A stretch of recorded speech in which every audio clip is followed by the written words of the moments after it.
হাইতির বিপক্ষে ব্রাজিলের একটা প্রত্যাশিত জয় এবং এই জয়টা খুবই গুরুত্বপূর্ণ ছিল, খুবই জরুরি ছিল।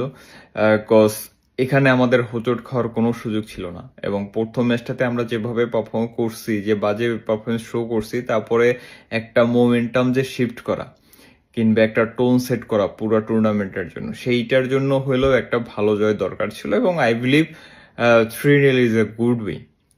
Not better, not best, but still good win. আমাদের second half could have been better, অবশ্যই ভালো হওয়া উচিত ছিল। কজ আমরা যদি এইখানে আরো 2টা গোল অ্যাড করতে পারতাম, সেক্ষেত্রে পয়েন্ট টেবিলে আমরা যে জাম্পটা করছি ওইটা আরো বেটার ওয়েতে হইতে পারতো। তখন মরক্কোর উপর একটা এক্সট্রা প্রেশার থাকতো যে আমাদের হাইটিকে মোর গোলসে হারাইতে হবে, 4 গোল 5 গোলের যে একটা মেন্টাল প্রেশার, ওইটা কিন্তু এখন আমরা সেইভাবে বিল্ড আপ করতে পারি না। সো অবশ্যই আফসোসের জায়গা থাকতেছে। স্টিল আমার কাছে মনে হয় যে it's a good win. Cause second হাফে আমরা গোল না পাইলেও আমাদের মেইন জবটা আমরা ফার্স্ট হাফে ডান করে ফেলছি। এবং আমি যদি আপনাদের এইটা বলি যে ভাই আমরা ফার্স্ট হাফে 0-0, দেন সেকেন্ড হাফে গিয়ে আমরা 3টা গোল দিছি এবং এই 3-0 শেষ করছি, তখন আপনারা অনেকেই খুশি হয়ে যাইতেন যে ভাই আমরা 3টা গোল দিছি, ওই যে গোলের আমেজটা থাকতো, তখন খুশি হইতো। যাই হোক, ওই বিষয়টা তো থাকতেছি। তো এই ম্যাচটা নিয়ে আমি ডিটেলসে কথা বলার আগে একটা প্লেয়ারকে অবশ্যই মনে করতে চাই এবং আই বিলিভ যে ব্রাজিলের প্রত্যেকটা ফ্যান ওই প্লেয়ারটাকে মিস করতেছে, দ্যাট ইজ এস্তাবাও। ব্রাজিল এই ওয়ার্ল্ড কাপে সব থেকে যাকে মিস করতে যাইতেছে, সেটা আমি আগেও বলছি, এখনো বলতেছি, দ্যাট ইজ এস্তাবাও উইলিয়ান। এই ছেলেটাকে আমরা কোনোভাবেই রিপ্লেস করতে পারতেছি না। দেখেন, আজকে যেভাবে রাফিনাকে দিয়ে আমরা খেলাইছি, Raphinha was so good today, he played a good game. আগের ম্যাচের তুলনায় আজকের ম্যাচে তার পারফরমেন্স যথেষ্ট ভালো ছিল। ইন্টেন্সিটি বলুন, রিকভারি বলুন, প্রোগ্রেশনে বলুন, সব কিছুতেই সে ছিল যথেষ্ট কার্যকরী। কিন্তু যখন আমরা রাফিনাকে তুলে নিলাম বা রাফিনা সাব হয়ে গেল ইনজুরির কারণে, ওই জায়গাতে গিয়ে আমাদের পুরো অ্যাটাকিং লাইনটা হিট করছে। আমরা আর মোমেন্টামটা ক্যারি করতে পারি না। দেখেন, আজকে আমাদের ট্যাকটিক্সটা ছিল মূলত রাইট উইং বেসড। বিকজ আমরা আগের ম্যাচগুলোতে দেখছি যে আমাদের রাইট উইং কাজ করতেছে না। এই জন্য কার্লো আনচেলত্তি যে জিনিসটা করছেন, যে উনি রাইট উইংয়ে একটু ওভারলোডেড করতে চাইছেন। ম্যাথিস কুনাকে একটু ডিপে খেলাইছেন, রাফিনাকে রাইট উইং এর ওই সাইডটা দিয়ে একটু উপরে খেলাইছেন এবং পাকেতাকে ওই জোনটাকে খেলানোর ট্রাই করা হয়েছে। আর একটু সংযোজন করা হয়েছে, যেহেতু আমাদের হাইতিকে খেলতে দেখছি যে 5টা ম্যান নিয়ে খেলতেছে, তারা ব্যাকলাইন সামলাইতেছে। তার মানে আমাদের ওই জায়গাতে একটা স্পেস ক্রিয়েট করার জন্য দানিলোকে একদম হাফ ওয়েতে খেলাইছে কার্লো আনচেলত্তি, যাতে করে দানিলো এসে খুব দ্রুত মিডফিল্ডের যে পজিশনটা ওই জায়গাতে হোল্ড করতে পারে। এবং যখন মিডফিল্ডের জায়গাটাতে ও হোল্ড করতে পারতেছে, ক্যাসেমিরোকে একটা সাপোর্ট দিতেছে, হাইতি ফার্স্ট হাফে আমাদের উপর তেমন কোন প্রেস করতেই পারে না বা করেই না। তো ওই যে দানিলোর এসে যাওয়ায় মিডফিল্ডটাকে একটু ওভারলোড করা গেছে, তাতে করে ব্রুনো গিমারেস আবার রাইট উইং এ গিয়ে হেল্প করতে পারছে। তো বোঝাই যাইতেছে ওই সেটটাতে আমরা এত বেশি ওভারলোড করতে পারছি, যার কারণে ম্যাথিস কুনিয়া এবং ভিনিসিয়াস জুনিয়র বারবার স্ট্রেস পাচ্ছিল। তো আমাদের কাছে মনে হইতে পারে যে যতক্ষণ রাফিনা ছিল, যে আমাদের রাইট উইং থেকে প্রপার অ্যাটাক হইতেছে না। প্রপার অ্যাটাকটা হইছে, বাট ওইখানে আমরা ট্যাকটিক্স অনুযায়ী কাজ করতে পারছি বিদে ভিনিসিয়াস গোল করতে পারছে। সো এই যে রাফিনাকে আমরা তুলে নিলাম, তারপরে যে রায়ান নামছে, আই এম নট সেইং যে রায়ান খারাপ, but the fact is Ryan এই দলটাতে নতুন এবং আমরা লুইস হ্যান্ড্রিককে এইরকম কোনো সিচুয়েশনেও নামাইতে পারতেছি না। মানে ওকে আমরা অনেকটাই মনে করতেছি লাস্ট 15-20 মিনিট ঠিক আছে, বাট রাফিনিয়া নাই, লুইস হ্যান্ড্রিকের উপরে ভরসা করবো সেইটা আমরা করতে পারতেছি না। আমরা রায়ানকে অতটাও বিলিভ করতে পারতেছি না বিকজ নিউ কামার।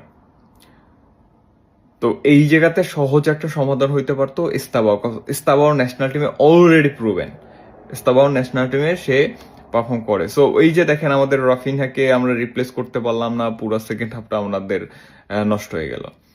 তো আপনাকে এই হয়তো আজকের ম্যাচটাতে আপনি সার্ভাইভ করতে পারছেন, কিন্তু পরের ম্যাচগুলোতে কিন্তু এই সার্ভাইভালগুলো আর করতে পারবেন না। তখন আপনার ওই ইস্তাবাও টাইপের প্লেয়ার লাগবে, যেটা আমরা মিস করতেছি। এখন এখানে অনেকে বলতে পারতেন যে এখানে অ্যান্টনিকে আমরা যদি অ্যাড করতাম, বাট অ্যান্টনি, রাফিনিয়া এরা একই দাসের ফুটবলার। আমাদের এখানে একটু ড্রিবলার টাইপের ফুটবলার দরকার ছিল, যারা বল নিয়ে বের হয়ে যেতে পারে, গোল স্কোরিং ক্যাপাবিলিটিটা বেশি। ওই জায়গা থেকে ইস্তাবাওকে আমরা মিস করতেছি। তো বাই দ্য ওয়ে, আমরা যদি এখন পুরো ম্যাচটার দিকে তাকাই, টেকটিক্যাল ওয়েতে তো বললাম যে আমরা রাইট উইংটাকে অনেক বেশি ওভারলোড করতে যাচ্ছিলাম, যার কারণে লেফট উইং থেকে গোল আসছিল, রাফিনা উঠে গেছে, রাইট উইং ওই ট্যাকটিক্সটার কাজে দেয় নাই, আমাদের লেফট উইং আর কাজে দেয় নাই। এই হলো মূল কথা। এবার যদি প্লেয়ারদের দিকে তাকাই, সেক্ষেত্রে এলিসন একটা ডিসেন্ট গেম প্লে করছে, দুইটা ভালো সেভ দিছে, একটা তো একেবারে নিশ্চিত গোল ঠেকাই দিছে। সো ওর জন্য একটা ভালো গেম গেছে। দুইটা সিবি প্লেয়ার আমার কাছে মনে হয়েছে যথেষ্ট ভালো ছিল, যদিও তাদের খুব একটা চ্যালেঞ্জ ফেস করতে হয় নাই। তারপর সেকেন্ড হাফে হাইতি আমাদের বিপক্ষে মোটামুটি ভালো কিছু অ্যাটেম্প নিয়েছে, ওইগুলোতে আমরা যথেষ্ট সলিড থাকছি। দুইটা ফুলব্যাক হিসেবে দানিলোর রোলটা আপনাদের বললাম, দানিলো অফেন্সিভলি অনেক বেশি হেল্প করতে পারবে না, এটা আমরা আগে থেকেই জানি, যার কারণে দানিলোকে খেলানোই হয়েছে যে তুমি গিয়ে মিডে হেল্প করবা, অফেন্সে না। ওই জায়গাটা আমরা খেলাইতে চাইছি পাকেতা, ব্রুনো গিমারেস। আপনার বারবার দেখবেন ব্রুনো গিমারেস, পাকেতা ওই জোনটাতে বারবার যাচ্ছিল, বিকজ ওদেরকে ওই সুযোগটা করে দেওয়ার জন্য দানিলোকে মোটামুটি একটু মিডফিল্ড ওরিয়েন্টেড খেলানো হয়েছে। এবং অনেকেই বলবেন যে ওরে মনে হয় খালি ব্যাকপাস দিছে, ওকে খেলানো হয়েছে ওই একটা ডিএম পজিশনের কাছাকাছি, যাতে করে ওর খুব একটা প্রোগ্রেশনে না যাইতে হয়। ব্যাকপাস দিয়ে মোটামুটি ডিফেন্সের ওই যে ডিফেন্স বা মিডের যে সলিডিটি, ওইটাকে সমন্বয় রাখা, এটাই ছিল দানিলোর কাজ। তো ওই জায়গা থেকে আমার কাছে মনে হয়েছে যে ভালোই করছে, খারাপ করে নাই, যদিও বয়সের কারণে পেস অনেক কমে গেছে, অ্যান্ড ভুল পাসও দিছে দুই একটা। এইগুলা খুব দৃষ্টিকটু লাগছে। এইগুলা যদি আপনি স্কিপ করেন, স্কিপ করতে পারবেন না। হাইতির বিপক্ষে আপনি স্কিপ করতে পারতেছেন, বাট ওভারঅল আপনি স্কিপ করতে পারবেন না। সো এইগুলা একটু যদি আজকের ম্যাচ থেকে সরে রাখেন, দানিল ওয়াজ গুড। এইগুলা যদি ইন করেন, তাহলে আবার পারফরমেন্সটা অতটা হাইলাইট করা সম্ভব হয় না। ডগলাস সান্তোস আবার ভালো করছে, আগের ম্যাচটার পারফরমেন্সটা ক্যারি করছে। মিডফিল্ডে ক্যাসিমিরো, ব্রুনো গিমারেস দুইজনই আগের ম্যাচের থেকে এই ম্যাচটাতে আবার একটা রিকভারি করছে। আর আরেকজন ছিল পাকেতাকে নিয়ে আমরা আগের ম্যাচে অনেক সমালোচনা করছি, কিন্তু এই ম্যাচটাতে সে ভালো পারফর্ম করছে। এখন এই পাকেতাকে নিয়ে আমি কিন্তু আগেও কথা বলছি যে ও এমন একটা ফুটবলার যাকে আপনার স্পেস দিতে হয়। যখন ছোট দলগুলা আপনাকে সুযোগ দেয় যে আসো আমাকে চার্জ করো, তখন গিয়ে পাকেতা ভালো করে, তখন সে চান্স ক্রিয়েট করতে পারে। কিন্তু ওকে যখন টাইট একটা স্পেসে ফেলাই দেবেন, একেবারে পকেট হয়ে যায়। সো আজকে ওই টাইট স্পেসে পড়ে নেয়, ভালো পারফর্ম করছে। আবার একটা বড় দলের বিপক্ষে টাইট স্পেসে পড়ে গেলে তখন দেখা যেতে পারে যে এই ছেলে আর খুঁজে পাবে না। সো তাকে আজকের পারফরমেন্স ওয়াইজ আমি খুশি, বাট বড় দলগুলোর বিপক্ষে ওকে নিয়ে আমি খুব একটা ভরসা করতে পারি না। আই বিলিভ যে এইখানে যদি আমরা বড় দলগুলোর বিপক্ষে নেইমারকে ইন করাইতে পারি, দেন ইট উড বি বেটার। এরপরে আমাদের রাফিনিয়ার কথা বললাম যে ভালো করছে, বাট ইনজুরি কনসার্নটা এইটা আমাদেরকে ভোগাইতে পারে কতদূর কি, ওকে ওর ব্যাক করাটা খুবই দরকার। দেখেন রাফিনিয়াকে হয়তো আমরা মনে করতেছি গোল করতে পারে না, কিছু করতে পারে না, স্টিল রাফিনিয়া যখন মাঠে থাকে আমাদের কিছু চান্স ক্রিয়েট হয়, আমরা কিছু একটা করতে পারি, বাট ও যখন উঠে যায় তখন আমাদের ওই রাইট সাইডটা একেবারে নাই হয়ে যায়। তো এইটা কিন্তু আমাদের জন্য বড় কনসার্নের জায়গা। ভিনিসিয়াসকে আর রিয়াল মাদ্রিদের ভিনিসিয়াসকে আমাদের চাইতে হইতেছে না। এইটাই হলো মনে হয় ব্রাজিলের এই ওয়ার্ল্ড কাপের এই দুইটা ম্যাচের সব থেকে বড় প্রাপ্তি, বা কার্লো আনচেলত্তি আসায় ব্রাজিলের জন্য সব থেকে পজিটিভ ফিডব্যাক, যে ভিনিসিয়াস ব্রাজিলের জন্য রিয়াল মাদ্রিদের মতোই পারফর্ম করতেছে। কিছু কিছু জায়গায় স্লপি ছিল, বাট ওইগুলাকে আপনি কোনোভাবেই আমলে নিতে পারবেন না যখন আপনি দেখবেন যে আপনার প্লেয়ার গোল করতেছে, অ্যাসিড বেস করতেছে, চান্স ক্রিয়েট করতেছে, দেন আপনি আর কিছু চাইতে পারেন না। সো ব্রিলিয়ান্ট অ্যান্ড ম্যাচেস কোনো বুঝাইতেছে যে ভাই, কার্লো আনচেলত্তিরে বলছে ভাই দেখো আমি তোমার দলের মেইন স্ট্রাইকার, এতে আমার ফলস নাইনে খেলা। দেখেন ও ফলস নাইনে নেমে যেভাবে ভাই আমাদের টিমটাকে মিডে সলিডিটি দিছে, এইটা কিন্তু অন্য কেউ দিতে পারতো না।